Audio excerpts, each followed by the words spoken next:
달빛 아래 사연 한수 채널 구독자 여러분, 오늘도 시청해주셔서 감사합니다. 행복하고 즐거운 시간 되시길 바라며 오늘의 사연 시작하겠습니다. 새벽 5시 인천국제공항 수송지원대. 활주로 너머로 첫 항공기가 굉음을 내며 이륙하는 소리가 들립니다. 차가운 새벽 공기 속에서 이등병 박도연은 무릎을 꿇고 구두닦이용 천을 손에 쥔 채 귀빈용 차량 앞에 엎드려 있었죠. 그의 손은 차가운 물과 세제로 벌써 빨갛게 부어 있었습니다. 손가락 끝마다 피부가 갈라져 있었고 새벽찬 기운이 그 틈새로 파고들었어요. 군복은 물에 젖어 무거웠고 무릎에 박힌 자갈이 살을 파고들었습니다. 그 차량, 내 얼굴이 비칠 정도로 닦아. 알았어? 상병 박정무의 목소리는 낮지만 칼날처럼 날카로웠습니다. 정무는 담배를 입에 문 채 도연의 작업을 지켜보고 있었죠. 그의 눈빛에는 묘한 쾌감이 어려 있었어요. 마치 사냥감을 바라보는 포식자의 눈빛 같았습니다. 도연이 고개를 들어 대답하려던 순간 정무는 비웃으며 한 걸음 다가섰어요. 눈 마주치지 말라니까? 신병이 사람 눈을 봐? 군대가 내 집이야? 여기가 내 안방이야? 정무의 발끝이 도연의 옆구리를 찼습니다. 둔탁한 소리와 함께 도연의 몸이 옆으로 기울었죠. 갈비뼈에 전해지는 통증에 도연은 입술을 깨물었습니다. 철썩 바닥에 떨어지는 물소리와 함께 세차용 호스의 물줄기가 도연의 얼굴을 정통으로 때렸어요. 차가운 물이 코와 입으로 쏟아져 들어왔고 도연은 숨이 막혀 기침을 터뜨렸습니다. 물이 얼굴을 타고 흘러내렸지만 도연은 눈을 감고 참았어요. 입술 사이로 신음이 새어나올 뻔했지만 꾹 참았죠. 주변에서 다른 병사들이 킥킥거리는 웃음소리가 들렸습니다. 야, 저거 완전 물에 빠진 강아지 같은데? 서울대 나왔다며? 저게 서울대? 조롱하는 목소리들이 사방에서 들려왔어요. 도연은 고개를 더 숙였습니다. 부끄러움과 분노가 가슴속에서 뒤섞였지만 아무것도 할 수 없었죠. 야, 내가 그렇게 똑똑하다며? 서울대 나왔다고? 정무는 도연의 머리 위에서 담배 연기를 내뿜으며 말을 이었어요. 그럼 머리 좋으니까 세차 시간도 빨라야겠네? 30분 안에 5대 다 닦아. 못하면 오늘 저녁 없어. 아, 그리고 내일 아침도.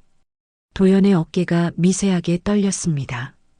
5대를 30분 안에 닦는다는 건 불가능했어요. 정무도 그걸 알고 있었죠. 그는 천천히 고개를 끄덕였습니다. 알겠습니다. 정무는 그 대답이 마음에 들지 않았는지 도연의 머리채를 거칠게 잡아 끌었습니다. 알겠습니다. 목소리가 왜 그래? 기운 없어? 밥을 안 먹었어? 아니면 정신을 안 차렸어? 도연의 목덜미가 뒤로 꺾이며 하늘이 보였어요. 새벽 하늘은 아직 어두웠고 멀리서 또 한 대의 항공기가 불빛을 깜빡이며 날아오르고 늘었습니다. 목이 꺾이는 고통에 도연은 신음을 삼켰어요. 여긴 머리 좋은 놈이 아니라 눈치 빠른 놈이 사는 곳이야. 정무는 도연을 바닥에 내동댕이 쳤어요. 도연의 몸이 콘크리트 바닥에 부딪히며 팔꿈치가 긁혔습니다. 내 머리는 여기선 쓰레기야. 아무 쓸모 없어. 너 같은 놈들이 제일 문제야. 밖에서는 잘났다고 공부 좀 했다고 여기 와서는 벌벌 떨면서 그래서 더 재밌어. 도연은 바닥에 손을 짚고 천천히 일어났습니다. 무릎에 흙과 물이 묻어 군복이 축축하게 젖었죠. 그는 다시 천을 집어들고 차량을 닦기 시작했어요. 정무는 도연의 뒷모습을 보며 비웃었습니다. 그는 담배를 한 모금 빨고는 도연의 등에 담배재를 털어냈어요. 제가 도연의 젖은 군복 위에 떨어져 흩어졌죠. 너 엄마 아빠는 뭐 하시는데? 군대도 이렇게 약하게 키웠어? 도연의 손이 잠시 멈췄습니다. 정무는 그걸 놓치지 않았어요. 오, 엄마 아빠 얘기하니까 반응하네. 효자네, 효자야. 그럼 엄마한테 전화해서 말해봐. 아들이 여기서 개처럼 기어다닌다고. 도연의 손이 차량 표면을 닦는 동작은 점점 느려졌습니다. 손가락 사이로 핏방울이 섞인 물이 흘러내렸어요. 손톱 밑으로 세제가 스며들어 따가웠지만 그는 계속 닦았습니다. 차량 표면에 자신의 일그러진 얼굴이 비쳤죠. 눈 밑에 멍이 들어 있었고 입술은 갈라져 피가 맺혀 있었어요. 이틀 전만 해도 희망에 차 있던 얼굴이었는데 지금은 완전히 달라져 있었습니다. 하늘 위로 또 한 대의 항공기가 이륙하는 굉음이 울렸습니다. 엔진 소리가 활주로 전체를 뒤덮었죠. 도연은 그 소리 속에서 혼자 중얼거렸어요. 엄마가 말했지. 군대는 정의가 있어야 한다고. 나라를 지키는 사람들이 모인 곳이라고. 명예롭고 자랑스러운 곳이라고. 하지만 여긴 정예 대신 공포만 있네. 명예 대신 굴욕만 있어. 그의 눈가에 맺힌 물방울이 눈물인지 세차용 물인지 구분할 수 없었습니다. 아마 둘 다였을 거예요. 정무는 도연의 등 뒤에서 비웃듯이 말했죠. 오늘은 이 정도로 해줄게. 착하게 잘했네. 순종적이야, 순종적이여. 내일은 더 열심히 해야 할 거야. 알았지?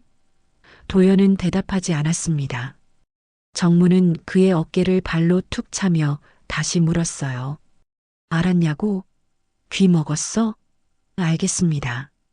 도연의 목소리는 거의 들리지 않을 정도로 작았습니다. 목소리에는 생기가 없었죠. 정무가 돌아서서 걸어가는 발소리가 멀어졌어요.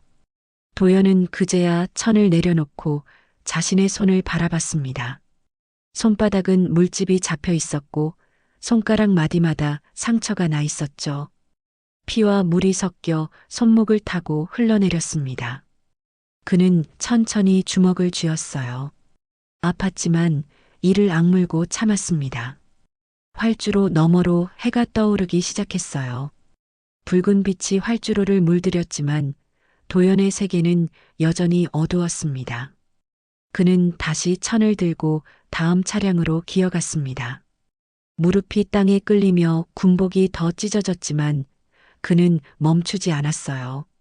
며칠 후 공항 수송대의 아침, 식당 안은 병사들의 소란스러운 대화 소리로 가득했습니다. 쇠붙이 식판이 부딪히는 소리, 의자 끌리는 소리가 뒤섞였죠. 도연은 식판을 들고 조용히 구석 자리로 향했어요. 그의 손목에는 어제 생긴 멍이 퍼렇게 남아 있었고 손가락은 여전히 붓기가 가시지 않았습니다.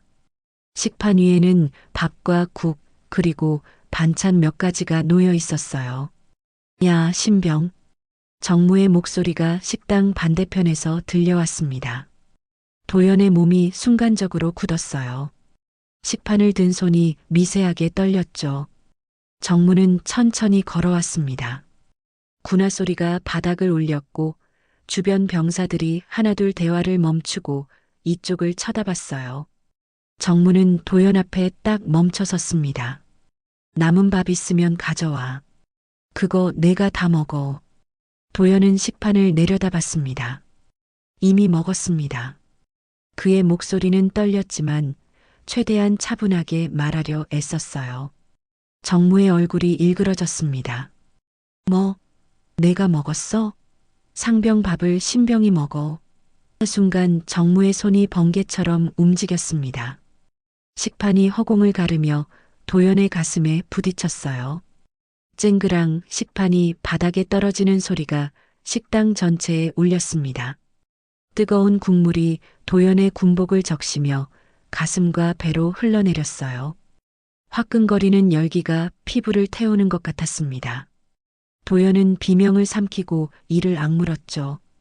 밥알과 반찬이 바닥에 흩어졌고 국물은 도연의 발치까지 번졌어요. 주변 병사들은 숨을 죽이고 지켜봤습니다. 아무도 나서지 않았죠. 군대에선 순서야. 내가 서울대든 뭐든 여기선 내 신발 밑바닥보다 못한 존재야. 정무의 목소리는 차갑고 낮았습니다. 그는 도연의 군복깃을 움켜쥐었어요. 너 같은 놈들이 제일 문제라고. 교육을 안 받으면 버릇이 없어. 정무는 도연을 식당 밖으로 끌고 나갔습니다. 도연의 발이 바닥에 끌리며 군화가 벗겨질 뻔했어요. 세차장 쪽으로 끌려간 도연은 물통 앞에 무릎을 꿇었습니다. 정무는 도연의 머리를 움켜쥐고 물통 쪽으로 밀었어요. 이 물통에 내 얼굴 비춰? 이게 내 인생이야. 어디 가서 잘난 척 좀 해봐. 내가 얼마나 부서지는지 보게. 물통 표면에 비친 도연의 얼굴은 일그러져 있었습니다. 눈가의 멍은 더 퍼져 있었고 입술은 부어올라 있었죠. 정무는 도연의 머리를 물통 가까이 밀어붙였어요. 넌 여기서 아무것도 아니야. 그냥 내가 원하는 대로 움직이는 인형이야. 도연의 이마가 물통 가장자리에 닿았습니다. 차가운 금속의 감촉이 전해졌죠. 정무는 비웃으며 말했어요. 너 부모님한테 편지 쓰고 싶지? 뭐라고 쓸 거야? 아들이 여기서 잘 지낸다고? 거짓말하겠지. 아니면 진짜로 쓸 거야? 매일 맞는다고, 밥도 제대로 못 먹는다고? 그때 옆에서 지나가던 윤세라 대위가 이를 받습니다. 상병 박정무. 세라의 목소리가 날카롭게 울렸어요. 정무는 손을 놓고 돌아섰습니다. 그의 얼굴에는 여전히 비웃음이 남아 있었죠. 지금 뭐 하는 겁니까? 세라가 다가오며 물었습니다. 정무는 태연하게 차렷 자세를 취했어요. 교육 중입니다, 대위님. 요즘 신병들이 군기를 모르잖아요. 상급자한테 대드는 걸 그냥 넘어갈 수 없죠. 세라는 입술을 깨물었습니다. 그녀의 눈빛이 도연에 젖은 군복과 얼굴의 상처를 훑쳤어요. 군기는 인권을 짓밟는 게 아닙니다. 상병. 세라의 목소리는 단호했습니다. 정무는 어깨를 으쓱했어요. 인권이요? 여긴 공항이 아니라 군대입니다. 대위님. 군대는 원래 이런 곳 아닙니까? 대위님도 신병 때 다 겪으셨을 텐데요. 세라는 한 걸음 더 다가섰습니다. 상병 박정무, 지금 상급자한테 대드는 겁니까? 정무의 얼굴에서 비웃음이 사라졌어요. 아닙니다. 다만 현실을 말씀드린 겁니다. 세라는 도연을 일으켜 세웠습니다. 이등병 박도연, 의무실 가서 치료받으십시오. 도연은 고개를 끄덕였지만 정무를 힐끗 쳐다봤어요. 정무의 눈빛에는 경고가 담겨 있었습니다. 나중에 보자는 무언의 메시지였죠. 세라가 자리를 뜨자 정무는 도연에게 다가와 낮게 속삭였습니다. 너 오늘 운 좋았어. 하지만 대위님이 항상 널 지켜줄 순 없어. 기억해둬. 도연은 피 묻은 손을 감추며 작게 중얼거렸어요. 여기선 말하면 더 맞는다. 그의 목소리는 체념으로 가득했습니다. 도연은 의무실로 향하며 고개를 숙였습니다. 군복에서는 아직도 국물 냄새가 났고 가슴 부분은 뜨거운 물에 데인 곳이 따가웠어요. 복도를 걸으며 그는 창밖을 바라봤습니다. 활주로에서는 또 한 대의 비행기가 이륙 준비를 하고 있었죠. 자유롭게 하늘로 날아오르는 비행기를 보며 도연은 생각했어요. 저 비행기처럼 여기서 벗어날 수 있을까? 아니면 이곳에서 완전히 부서질까? 그의 발걸음은 무겁고 느렸습니다. 의무실 문 앞에 서서 도연은 한숨을 깊게 내쉬었어요. 그리고 문을 열고 들어갔습니다. 며칠 뒤 공항 내부 로비. 오후 2시쯤이었습니다. 환승객들이 분주하게 오가는 가운데 한 중년 외국 여성이 길을 잃은 듯 서 있었어요. 금발 머리에 군복 차림이었고 어깨에는 계급장이 달려 있었습니다. 그녀는 손에 지도를 들고 주변을 두리번거리며 누군가를 찾고 있었죠. 표정에는 약간의 초조함이 묻어났습니다. 저기요, 안내 좀 부탁드립니다. 그녀가 지나가는 병사에게 한국어로 물었습니다. 발음은 약간 어색했지만 의사 전달에는 문제가 없었어요. 하지만 그 병사는 그냥 지나쳐 버렸습니다. 그녀는 다시 다른 사람에게 물었지만 모두들 바쁘다는 듯 고개를 저으며 지나갔죠. 그녀의 눈썹이 살짝 찌푸려졌어요. 그때 상병 박정무가 동료 병사들과 함께 로비를 지나가고 있었습니다. 그녀는 정무에게 다가갔어요. 실례합니다. 군 관계자 회의실을 찾고 있는데요. 어디로 가야 하나요? 정무는 그녀를 위아래로 훑어봤습니다. 외국인이고 여성이고 게다가 자신보다 나이가 많아 보였죠. 하지만 정무의 얼굴에는 존중 대신 비웃음이 떠올랐어요. 여기 군 구역이에요. 한국말 몰라요? 정무가 무례하게 말했습니다. 옆에 있던 동료 병사들이 킥킥거리며 웃었어요. 외국인이라고 다 되는 줄 아나 보네. 여기가 어딘지 알고 들어온 거예요? 정무는 팔짱을 끼고 그녀를 쳐다봤습니다. 그의 태도에는 오만함이 가득했죠. 그녀는 잠시 정무를 똑바로 쳐다봤습니다. 그녀의 파란 눈동자에는 차가운 빛이 서렸어요. 말없이 한 걸음, 두 걸음 다가왔습니다. 정무는 뒤로 물러서려 했지만 그녀가 더 빨랐어요. 순간 그녀의 손바닥이 번개처럼 움직였습니다. 탁! 정무의 뺨을 힘껏 내리쳤죠. 소리가 로비 전체에 울렸습니다. 주변에 있던 사람들이 모두 멈춰서 이쪽을 쳐다봤어요. 정무의 얼굴이 옆으로 돌아갔고 뺨에는 선명한 붉은 자국이 남았습니다.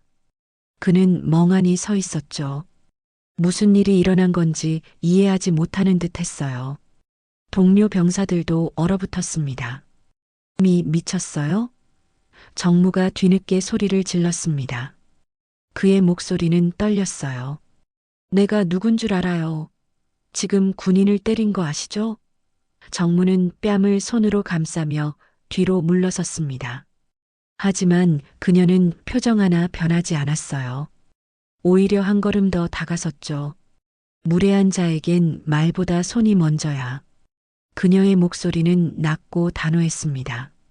한국어 발음은 여전히 어색했지만 그 의미는 분명했어요. 군인이라고? 군인이 이렇게 무례해도 되는 거야? 그녀의 눈빛이 정무를 꿰뚫었습니다. 정무는 그 눈빛을 마주하자 말문이 막혔어요. 그때 근처에 있던 윤세라 대위가 급히 달려왔습니다. 지금 무슨 일입니까? 세라는 상황을 파악하려 했지만 정무가 먼저 소리쳤어요. 대위님, 이 사람이 저를 때렸습니다. 군인 폭행이에요. 정무의 목소리에는 분노와 당혹감이 섞여 있었죠. 세라는 그 여성을 쳐다봤습니다. 그녀의 군복과 계급장을 보는 순간 세라의 표정이 굳었어요. 상병, 지금 손님에게 무슨 짓을 한 겁니까? 세라의 목소리가 차갑게 변했습니다. 손님이요? 이 사람이 저를 때렸다고요. 정무는 억울하다는 듯 항변했어요. 그 여인은 세라에게 명함을 꺼내 건넸습니다. 세라가 명함을 받아보자 손이 미세하게 떨렸어요. 나는 박명자 대장을 만나러 왔어요. 그녀의 말에 주변이 순간 조용해졌습니다. 박명자라는 이름은 이 부대에서 모르는 사람이 없었죠. 한국군 최고 위급 장성 중 한 명이었습니다. 세라는 급히 자세를 바로잡았어요. 죄송합니다. 제 부하가 실례를 범했습니다. 세라는 정무를 노려봤습니다. 정무는 상황을 이해하기 시작했어요. 그의 얼굴이 새하얗게 질렸죠. 저는 몰랐습니다. 이분이 누구신지. 정무의 목소리가 떨렸습니다. 그 여인은 정무를 다시 한번 쳐다봤습니다. 무례함은 무지의 변명이 되지 않아. 그녀는 세라에게 다시 말했어요. 회의실로 안내해 주세요. 박명자 대장과 약속이 있습니다. 세라는 고개를 숙이며 말했습니다. 즉시 안내하겠습니다. 이쪽으로 오십시오. 정무는 그 자리에 굳어서 서 있었습니다. 뺨은 여전히 따가웠고 다리는 후들거렸어요. 동료 병사들은 정무를 피해 슬금슬금 자리를 떠났죠. 정무는 혼자 남겨졌습니다. 그는 손으로 뺨을 만지며 중얼거렸어요. 내가 무슨 짓을 한 거지? 로비에는 다시 사람들이 오가기 시작했습니다. 하지만 정무 주변만은 텅 비어 있었어요. 아무도 그에게 다가오지 않았죠. 정무는 천천히 고개를 들어 그 여인이 사라진 복도를 바라봤습니다. 복도 끝에서 그녀의 뒷모습이 사라지는 게 보였어요. 금발 머리와 군복이 멀어져 갔습니다. 정무는 무릎에 힘이 풀리는 것을 느꼈어요. 그는 벽에 기대어 섰습니다. 가슴이 두근거렸고 손은 떨렸죠. 박명자 대장을 만나러 왔다고? 그럼 저 사람도 높은 사람이잖아. 정무는 자신이 저지른 실수의 크기를 깨닫기 시작했습니다. 그의 얼굴에서 핏기가 사라졌어요. 멀리서 공항 안내 방송이 들렸습니다. 여러 언어로 반복되는 안내 멘트가 로비를 채웠죠. 하지만 정무의 귀에는 아무것도 들리지 않았습니다. 그는 그저 벽에 기댄 채 멍하니 서 있을 뿐이었어요. 뺨의 따가움만이 생생하게 느껴졌습니다. 그 여인은 세라 대위의 안내를 받으며 복도를 걸어갔습니다. 복도는 길고 조용했어요. 군화 소리만이 규칙적으로 울렸죠. 세라는 조심스럽게 말을 꺼냈습니다. 아까 일은 정말 죄송합니다. 제대로 교육하지 못한 제 책임입니다. 그 여인은 고개를 저었어요. 당신 잘못이 아니에요. 그 병사의 문제죠. 회의실 앞에 도착하자 세라는 문을 두드렸습니다. 대장님, 손님 모시고 왔습니다. 안에서 낮고 단호한 목소리가 들렸어요. 들어오세요. 문이 열리자 안에는 한국군 삼성 장군 박명자 대장이 서 있었습니다. 그녀의 어깨에는 별 3개가 빛나고 있었죠. 박명자는 그 외국인 여성을 보자 미소를 지었습니다. 오랜만입니다, 마거릿 장군. 두 사람은 악수를 나눴어요. 마거릿 장군은 미군 소장이었고 한국과 미국의 군사협력 프로그램을 담당하고 있었습니다. 박 대장님 반갑습니다. 오늘 회의 일정 확인하러 왔어요. 박명자는 마거릿을 자리로 안내했습니다. 앉으십시오. 차 한 잔 드시죠. 세라가 차를 따르는 동안 마거릿은 입을 열었어요. 그런데 오늘 로비에서 재미있는 일이 있었어요. 박명자의 눈썹이 올라갔습니다. 무슨 일이었습니까? 마거릿은 아까 있었던 일을 설명했습니다. 박정무라는 상병이 얼마나 무례했는지, 그래서 뺨을 때렸다는 것까지요. 박명자의 표정이 점점 굳어갔어요. 그녀는 차를 내려놓고 세라를 쳐다봤습니다. 세라 대위 상병 박정무가 누구입니까? 세라는 긴장한 목소리로 대답했어요. 공항 수송대 소속입니다, 대장님. 박명자는 고개를 끄덕였습니다. 그 부대에 대한 보고를 받은 적이 있군요. 최근 몇 달간 내부 문제가 있다는 소문을 들었습니다. 그녀는 손가락으로 책상을 톡톡 두드렸어요. 세라 대위, 그 부대 실태를 파악하고 있습니까? 세라는 머뭇거렸습니다.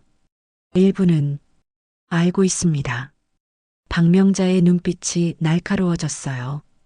일부라는 건 무슨 뜻입니까? 세라는 입술을 깨물었습니다. 신병들에 대한 가혹행위가 있다는 보고를 받았습니다.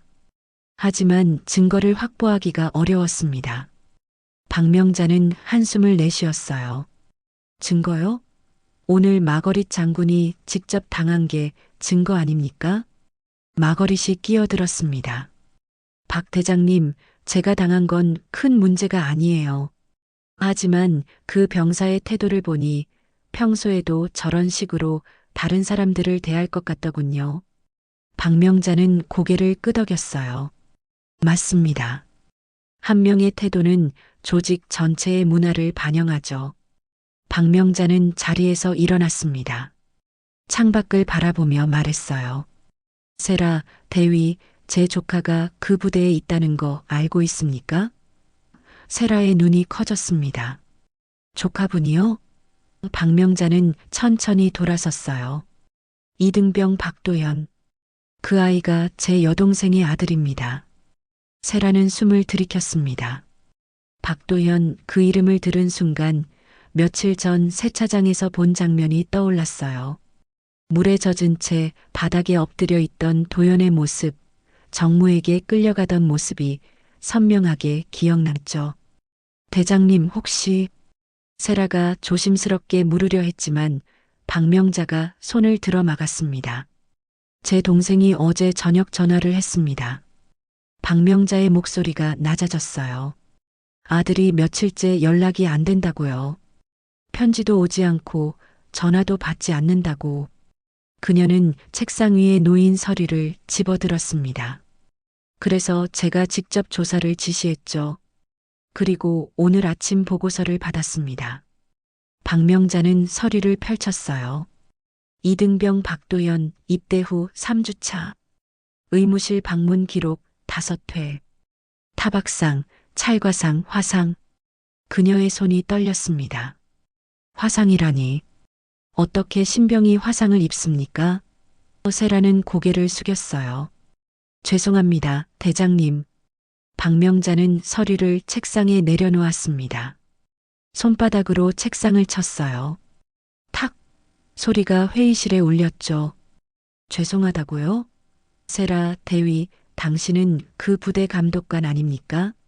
이런 일이 일어나는 걸 왜 막지 못했습니까? 박명자의 목소리가 높아졌습니다. 세라는 더 깊이 고개를 숙였어요. 마거릿이 조용히 말했습니다. 박 대장님, 진정하세요. 지금 필요한 건 분노가 아니라 행동이에요. 박명자는 심호흡을 했습니다. 그녀는 다시 자리에 앉으며 말했어요. 맞습니다. 지금 당장 조치를 취해야 합니다. 그녀는 세라를 쳐다봤죠. 세라, 대위, 공항 수송대 전체를 점검합니다. 오늘 당장요. 세라는 고개를 들었습니다.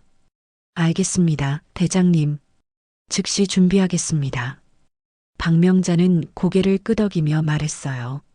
그리고 상병 박정무 그 병사를 제 앞으로 데려오십시오. 직접 이야기를 나눠야겠습니다. 세라는 차렷 자세를 취했죠.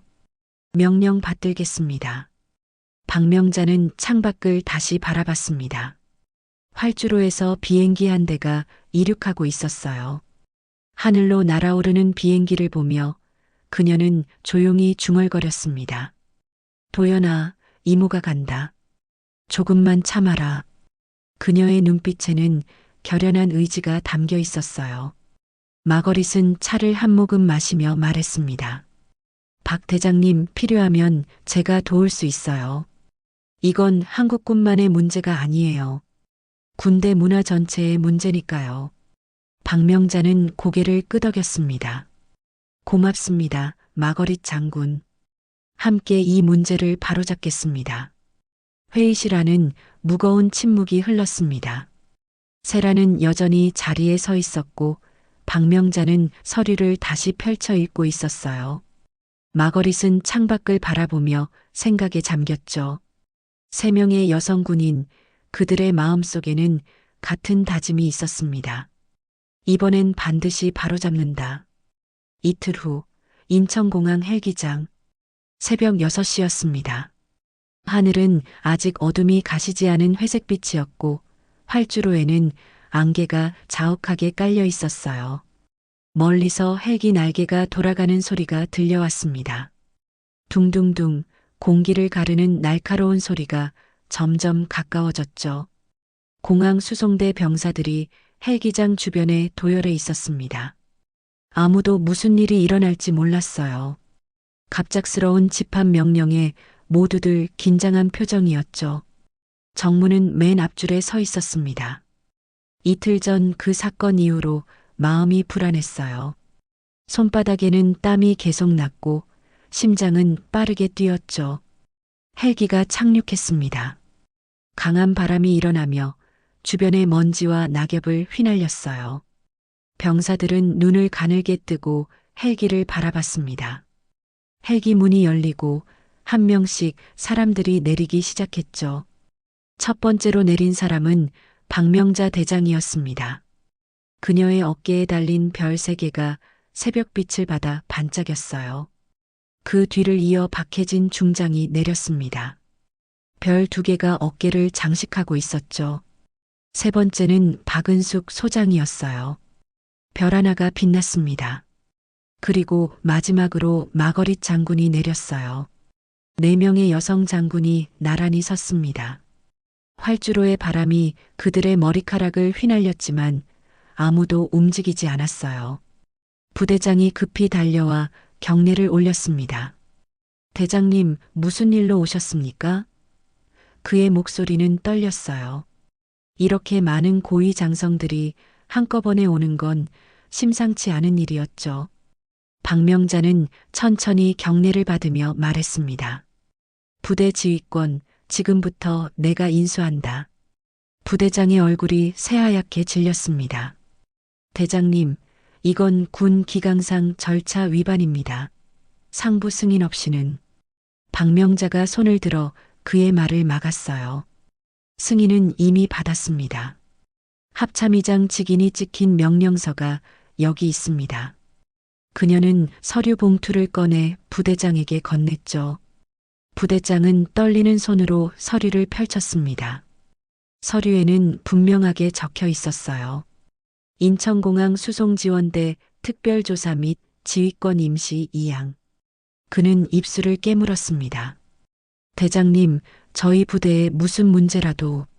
박명자는 단호하게 말했어요. 문제가 있는지 없는지 지금부터 확인할 겁니다. 박해진 중장이 앞으로 나섰습니다.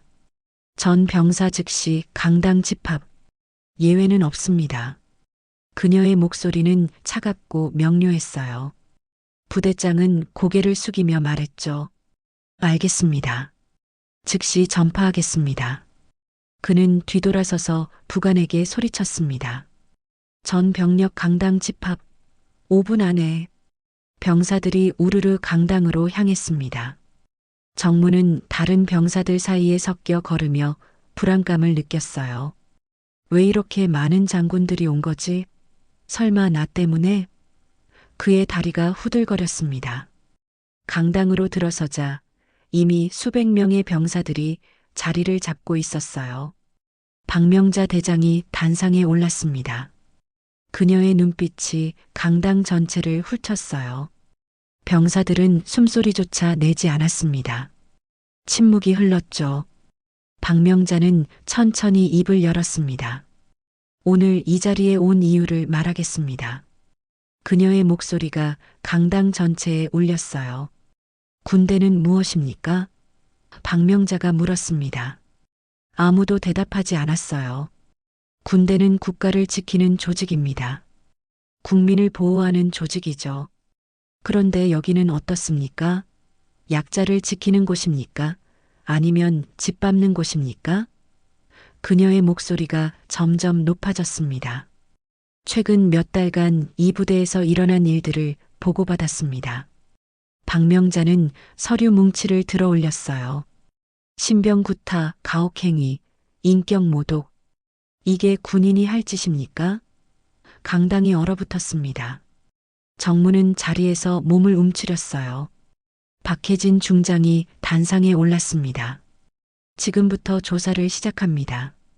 피해를 입은 병사는 앞으로 나오십시오. 신원은 보호됩니다. 보복은 절대 허용하지 않습니다. 그녀의 말이 끝나자 강당 뒤쪽에서 한 명의 병사가 천천히 일어났어요. 그리고 또 한 명, 또 한 명이 일어났습니다. 총 12명의 병사가 앞으로 나왔습니다. 그들의 얼굴에는 두려움과 희망이 섞여 있었어요. 박명자는 그들을 바라보며 고개를 끄덕였죠. 용기 있는 행동입니다. 여러분은 이미 진정한 군인입니다. 그녀는 박은숙 소장을 쳐다봤어요. 소장님, 이 병사들과 개별 면담을 진행하십시오. 박은숙이 고개를 끄덕이며 병사들을 데리고 나갔습니다. 강당에는 긴장감이 더욱 고조됐어요. 박명자는 다시 말했습니다. 가해자도 나오십시오. 스스로 나오면 정상을 참작하겠습니다. 하지만 숨기면 그땐 용서가 없습니다. 침묵이 흘렀습니다. 아무도 움직이지 않았어요. 마거릿 장군이 앞으로 나섰습니다. 그녀는 한국어로 천천히 말했어요. 이틀 전 나는 이 부대 소속 병사에게 모욕을 당했습니다. 그 병사, 앞으로 나오세요. 정무의 심장이 멎는 것 같았어요. 그는 자리에서 일어날 수 없었습니다. 다리가 말을 듣지 않았죠. 상병 박정무. 박명자가 이름을 불렀습니다. 정무의 얼굴이 창백해졌어요. 주변 병사들이 그를 쳐다봤습니다. 정무는 천천히 일어났어요. 다리가 떨려서 제대로 서 있기도 힘들었죠. 앞으로 나오십시오. 박명자의 목소리가 차갑게 울렸습니다. 정무는 비틀거리며 앞으로 걸어갔어요. 강당을 가로지르는 길이 끝없이 길게 느껴졌습니다. 단상 앞에 섰을 때 그는 고개를 들 수 없었어요. 박명자는 정무를 내려다보며 물었습니다. 상병 박정무, 신병 박도연에게 폭행을 가했습니까? 정무는 입술을 떨며 대답했어요. 그건 교육이었습니다. 박명자의 눈빛이 차갑게 빛났습니다. 교육이라고요? 그건 내가 만든 폭력입니다. 교육과 폭력을 구분하지 못하는 사람은 군인이 아닙니다. 정무는 고개를 더 숙였어요. 박명자는 계속 말했죠. 넌 왜 그랬습니까? 왜 약한 사람을 때렸습니까? 정무는 대답하지 못했습니다. 그의 눈가에 눈물이 맺혔어요. 박명자는 한 걸음 다가서며 말했습니다. 대답하십시오, 상병. 정무는 떨리는 목소리로 말했어요. 전 어릴 때부터 맞고 컸습니다. 강당이 조용해졌습니다. 정무의 목소리는 점점 작아졌습니다. 전 어릴 때부터 맞고 자랐어요. 아버지한테, 형한테, 학교 선배들한테. 그의 손이 떨렸어요. 주먹을 쥐었다 폈다를 반복했죠. 맞지 않으면 살 수 없었습니다. 그게 제가 배운 생존 방식이었어요. 강당 안의 병사들이 숨을 죽이고 들었습니다. 박명자는 정무의 손목을 봤어요. 군복 소매 사이로 보이는 오래된 흉터들이 있었습니다. 담뱃불에 데인 자국, 칼에 베인 듯한 자국들이었죠. 그녀의 표정이 잠시 흔들렸습니다. 그래서 내가 다른 사람을 때린 겁니까? 박명자가 조용히 물었어요. 정무는 울음을 터뜨렸습니다. 전 약했어요. 항상 맞기만 했죠. 그런데 군대 와서 처음으로 제가 강한 사람이 됐어요. 처음으로 제가 명령할 수 있었습니다. 그는 얼굴을 손으로 가렸어요. 그게 좋았어요. 제가 더 이상 약자가 아니라는 게. 그래서 그렇게 한 거예요. 박명자는 한숨을 내쉬었습니다. 상병 박정무, 내 과거를 이해합니다. 하지만 이해와 용서는 다릅니다. 그녀는 한 걸음 더 다가섰어요. 내가 당한 고통이 다른 사람에게 고통을 줄 권리를 주지는 않아요. 오히려 그 반대죠. 박해진 중장이 끼어들었습니다. 상병, 내가 맞으면서 뭘 느꼈습니까? 아팠죠? 무서웠죠? 그런데 왜 똑같은 걸 다른 사람한테 했습니까? 정무는 대답하지 못했어요. 그는 그저 고개를 떨구고 울기만 했습니다. 박명자는 강당 전체를 돌아보며 말했습니다. 여러분, 잘 들으십시오. 폭력은 대물림됩니다. 맞은 사람이 때리는 사람이 되죠. 그게 악의 고리입니다. 그녀는 다시 정무를 쳐다봤어요. 그 고리를 끊는 게 군인이야. 내가 약자를 밟는 순간 넌 이미 군인이 아니야. 그냥 과거에 갇힌 겁쟁이일 뿐이야. 정무는 무릎을 꿇었습니다. 죄송합니다. 제가 잘못했습니다. 그의 목소리는 떨렸어요. 박명자는 그를 내려다보며 말했죠. 나한테 사과하지 마. 내가 괴롭힌 사람들한테 사과해. 정무는 고개를 들어 강당을 둘러봤습니다. 피해자 병사들이 멀리서 그를 보고 있었어요. 그때 강당 뒤편 문이 열렸습니다. 윤세라 대위가 들어왔어요. 그녀의 뒤에는 이등병 박도연이 따라왔습니다. 도연의 얼굴에는 여전히 멍 자국이 남아 있었고 팔에는 붕대가 감겨 있었어요. 강당 안의 모든 시선이 도연에게 쏠렸습니다. 박명자는 도연을 봤습니다. 그녀의 눈가가 붉어졌어요. 하지만 그녀는 감정을 억눌렀죠. 이등병 박도연, 앞으로 나오십시오. 도연은 천천히 앞으로 걸어갔습니다. 그의 발걸음은 무거웠어요. 단상 앞에 섰을 때 도연과 정무가 마주쳤습니다. 정무는 도연을 보자 고개를 더 숙였어요. 미안합니다, 도연아. 정말 미안해. 도연은 아무 말도 하지 않았습니다.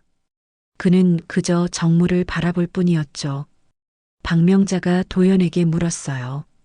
이등병, 상병 박정무가 내게 뭘 했습니까? 도연은 잠시 망설였습니다. 그리고 천천히 입을 열었어요. 처음엔 세차였습니다. 새벽부터 저녁까지 차를 닦았죠. 손이 터지고 피가 나도 멈출 수 없었어요. 그의 목소리는 떨렸지만 분명했습니다. 그 다음엔 밥이었습니다. 제 밥을 못 먹게 하고 남은 밥을 억지로 먹였어요. 도연은 계속 말했습니다. 물을 뒤집어 썼습니다. 뜨거운 국물을 쏟았어요. 머리채를 잡아 끌었고 발로 찼습니다. 강당이 조용해졌어요. 하지만 제일 아픈 건 그게 아니었습니다. 제일 아픈 건 도연은 잠시 말을 멈췄습니다. 눈물이 볼을 타고 흘러내렸어요. 제일 아픈 건 제가 아무것도 아니라는 말이었습니다. 쓰레기라는 말, 인간 이하라는 말. 도연의 목소리가 깨졌습니다. 그 말들이 매일 머릿속에 맴돌았어요. 자다가도 그 말들이 들렸습니다. 거울을 보면 정말 제가 쓰레기 같았어요.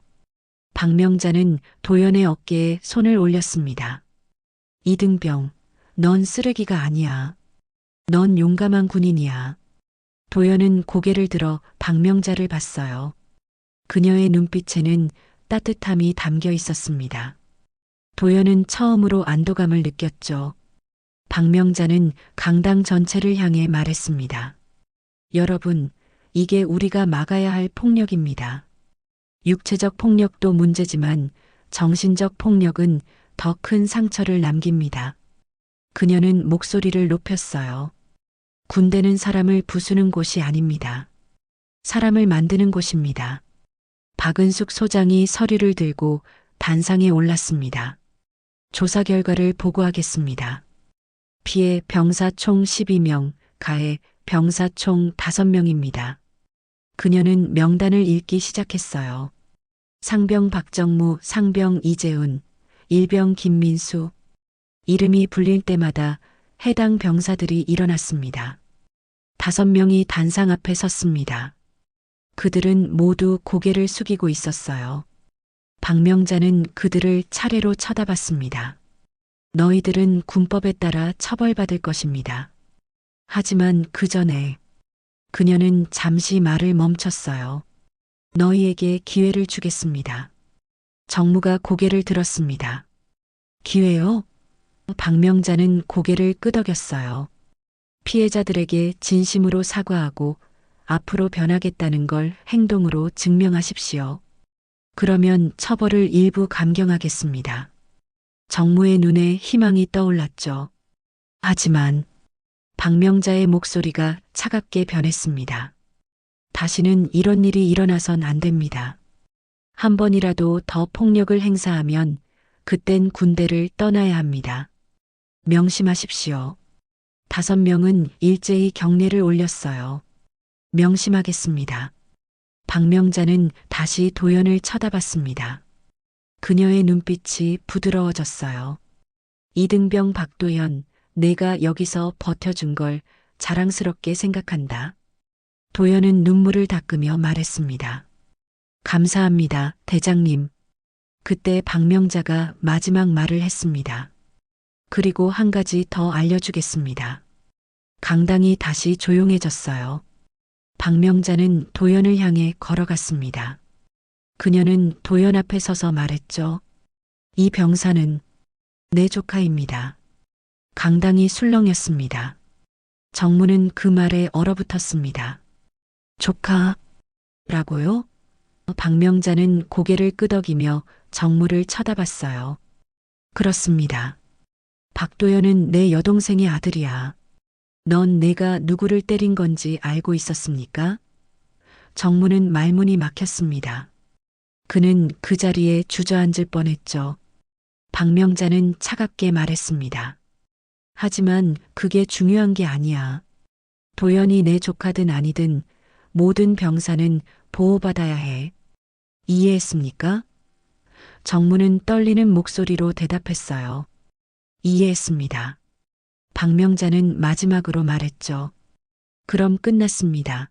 상병 박정무. 넌 끝났어. 일주일 후 공항 근처 군병원. 햇살이 창문 사이로 부드럽게 들어왔습니다. 병실은 조용했고 공기는 소독약 냄새와 함께 이상하게 평온했어요. 침대에 누워있던 박도연이 천천히 눈을 떴습니다. 천장의 형광등이 눈부시게 느껴졌죠. 그는 몸을 움직이려 했지만 온몸이 뻐근했어요. 깨어났구나. 부드러운 목소리가 들렸습니다. 도연은 고개를 돌렸어요. 침대 옆 의자에 박명자 대장이 앉아 있었습니다.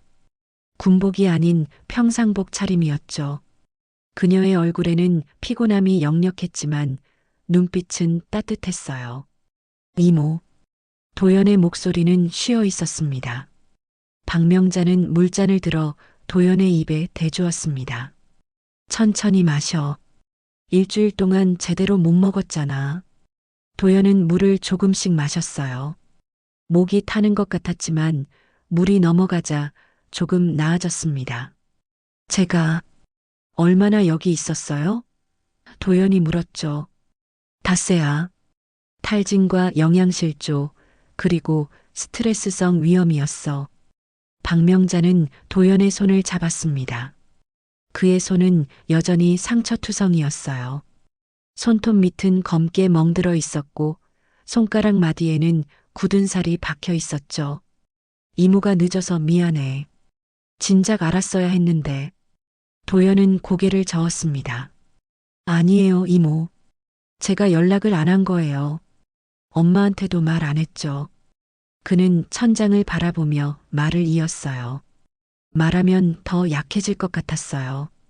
그리고 부끄러웠어요. 군대도 버티지 못하는 제가. 박명자의 눈가가 붉어졌습니다. 도연아, 버티는 게 강한 게 아니야. 말하는 게 강한 거야. 그녀는 도연의 손을 꽉 쥐었어요. 너 혼자 견디려고 하지 마. 도움을 청하는 것도 용기야. 도연은 눈물이 차올랐습니다. 일주일 동안 참았던 감정이 터져나왔죠. 이모, 전 정말 힘들었어요. 도연의 목소리가 떨렸습니다. 매일 아침 눈 뜨는 게 무서웠어요. 오늘은 또 뭘 당할까? 오늘은 또 어떤 모욕을 들을까? 눈물이 뺨을 타고 흘러내렸어요. 전 제가 정말 쓸모없는 사람인 줄 알았어요. 정무 선임 말이 맞는 줄 알았죠. 박명자는 도연을 일으켜 안았습니다. 아니야, 도연아. 넌 소중한 사람이야. 누구도 너한테 그런 말을 할 권리가 없어. 도연은 이모의 품에서 울었어요. 오랫동안 참았던 울음이 터져나왔습니다. 병실에는 도연의 흐느끼는 소리만 울렸죠. 한참 후 도연이 진정되자 박명자는 그를 다시 침대에 눕혔습니다. 이제 괜찮아. 다 끝났어. 그녀는 도연의 이마를 쓰다듬었어요. 정무와 다른 가해자들은 모두 군법 처리됐어. 그리고 그 부대는 전면 개편될 거야. 도연은 놀란 표정을 지었습니다. 정무 선임이요? 어떻게 됐어요? 박명자는 잠시 망설였어요. 군사법원에서 재판받게 될 거야. 하지만 그녀는 말을 이었습니다. 그 사람도 피해자였어. 어릴 때부터 폭력에 노출됐고 그게 정상이라고 배웠던 거지. 도연은 복잡한 표정을 지었습니다. 그럼 용서해야 하나요? 박명자는 고개를 저었어요. 용서는 내 몫이야. 하지만 이해는 할 수 있어. 악의 고리를 끊지 못한 사람의 비극을 말이야. 도연은 천장을 바라보며 생각에 잠겼습니다. 문이 열리며 박혜진 중장이 들어왔습니다. 도연이 일어났구나. 그녀는 과일 바구니를 들고 있었어요. 둘째 이모. 도연이 반갑게 말했습니다. 혜진은 웃으며 과일을 침대 옆 탁자에 놓았죠. 많이 좋아 보이네. 얼굴에 핏기가 돌아. 박은숙 소장도 뒤따라 들어왔습니다. 셋째 이모도 왔어. 도연의 얼굴이 환해졌어요. 세 명의 이모가 모두 모인 거죠. 은숙은 도연의 손을 잡으며 말했습니다. 우리 도연이 정말 고생했어. 이제 다 괜찮을 거야. 명자가 말했습니다. 도연아, 이모들이 내 이야기를 듣고 싶어 해. 내가 군대에서 배운 것, 느낀 것들 말이야. 도연은 잠시 생각하다가 입을 열었어요. 전 군대가 계급과 힘으로 움직이는 곳인 줄 알았어요. 하지만 이제 알았어요. 진짜 군대는 정의로 움직여야 한다는 걸요. 도연의 목소리가 단단해졌습니다. 군복은 권력이 아니라 책임이에요. 강한 사람이 약한 사람을 지키는 게 군대의 본질이죠. 전 그걸 이모들한테 배웠어요. 세 명의 이모는 흐뭇하게 미소 지었습니다. 혜진이 말했습니다. 맞아, 도연아. 우리가 이 별을 달고 있는 이유도 그거야. 힘이 아니라 보호를 위해서지. 은숙도 고개를 끄덕였어요. 그리고 너 같은 병사들이 있어서 우리가 이 일을 계속할 수 있는 거야. 명자는 창밖을 바라봤습니다. 멀리 활주로가 보였어요. 비행기 한 대가 막 이륙하고 있었죠. 도연아, 저 비행기 보여? 도연이 고개를 돌려 창밖을 봤습니다. 네, 보여요. 명자는 미소 지으며 말했어요. 저 비행기처럼 넌 이제 날아오를 수 있어. 이 경험이 너를 짓누르는 게 아니라 더 높이 날게 할 거야. 도연은 그 말에 위로받았습니다. 감사합니다, 이모. 세 분 다 감사해요. 그의 목소리는 더 이상 떨리지 않았어요. 오히려 단단하고 확신에 차 있었죠. 전 이제 알았어요. 진짜 군인이 뭔지, 진짜 강함이 뭔지. 명자는 도연의 어깨를 다독였습니다. 그래, 도연아. 그게 내가 여기서 배운 최고의 전투 기술이야. 폭력에 맞서는 용기, 약자를 지키는 힘. 그녀는 창밖을 다시 봤어요. 이 교훈을 잊지 마. 내가 언젠가 선임이 되고 지휘관이 됐을 때도. 도연은 고개를 끄덕였습니다. 네, 꼭 기억할게요. 절대 제가 당한 것처럼 다른 사람을 대하지 않을게요. 그의 눈빛에는 결의가 담겨 있었어요. 세 명의 이모는 뿌듯한 표정으로 도연을 바라봤습니다. 병실 창문 너머로 노을이 지고 있었습니다.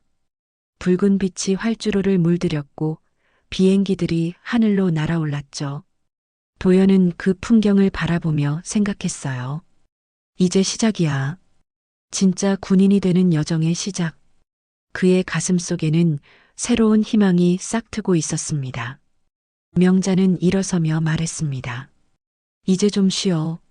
내일부터 재활 훈련 시작할 거야.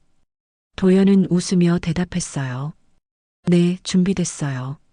세 명의 이모가 병실을 나가며 손을 흔들었죠.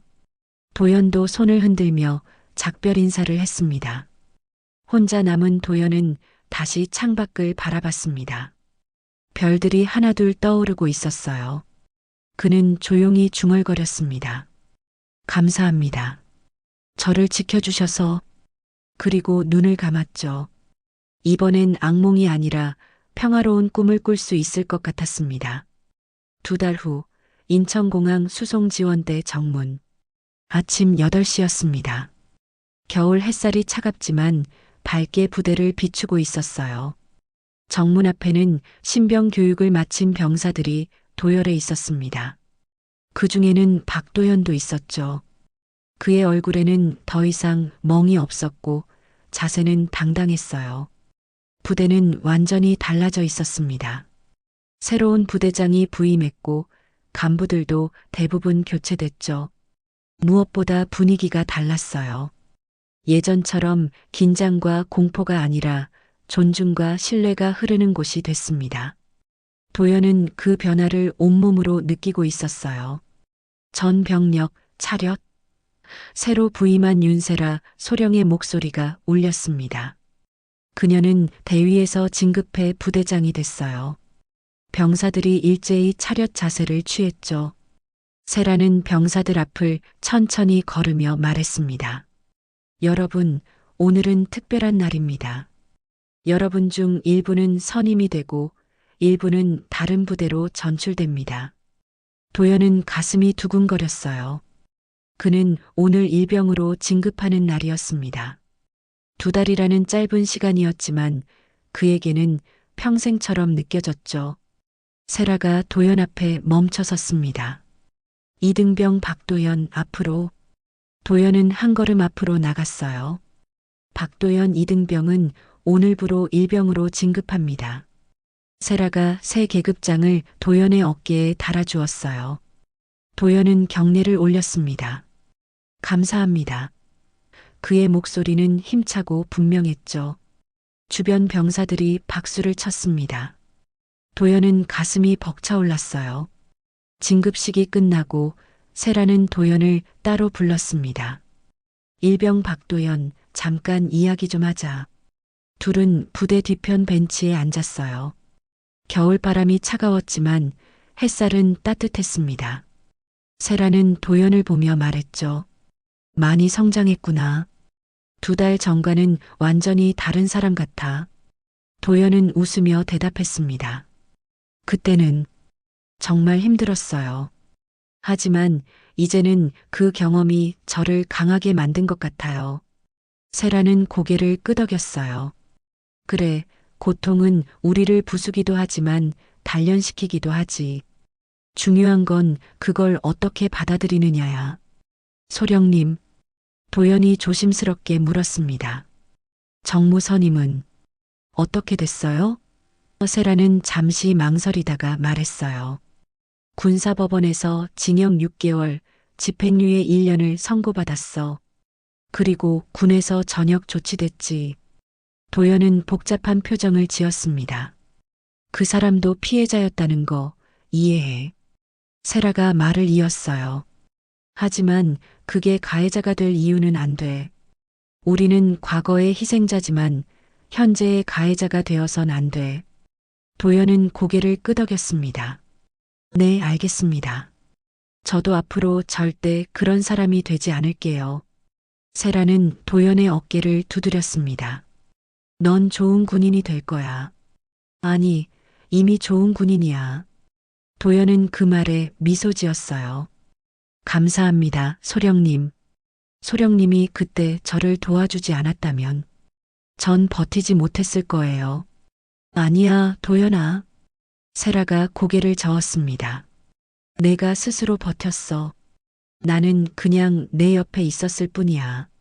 둘은 잠시 침묵 속에서 앉아 있었어요. 멀리서 비행기가 이륙하는 소리가 들렸습니다. 굉음이 점점 멀어지며 하늘로 사라졌죠. 오후가 되자 부대 강당에서 특별 행사가 열렸습니다. 박명자 대장과 그녀의 자매들, 그리고 마거릿 장군이 다시 부대를 방문한 거예요. 병사들이 강당에 모였고 단상에는 4명의 장군이 나란히 섰습니다.